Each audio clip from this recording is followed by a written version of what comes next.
There's a tremendous temptation to say, well, I was always a libertarian. I didn't always call myself that, but I always thought the same thing. I think that it would not be true in my case. My views changed.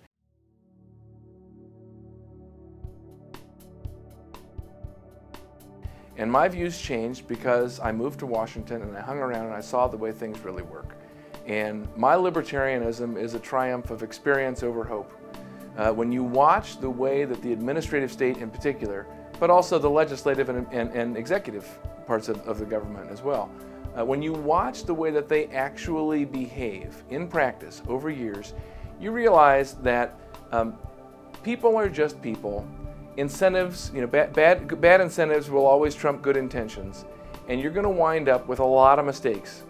And here's the difference between private mistakes and public mistakes. It's not that the private sector is great and it always does everything, perfectly, and the government can't do anything right. That's not it. And I think, people who talk that way are going to be dismissed by ordinary people whose experience contradicts that view of the world.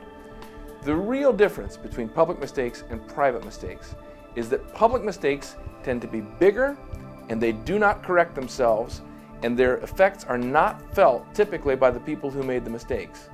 By contrast, private mistakes tend to be smaller, affecting mainly the people who did make the mistakes, and they are self-correcting. Because if you made bad loans and you go out and they don't pay off, you go bankrupt. It's a profit and loss system in the private sector. And the losses are what get rid of the things that didn't work. The failure is, in a sense, part of our success. In the government world, it doesn't work that way. The failure just keeps going and going and going. And when we pour money into the war on poverty for 40 years and we still have poverty left over, people say, you know what we need? More money. They double down on the policy that's not working instead of realizing that there's some deeper problem here.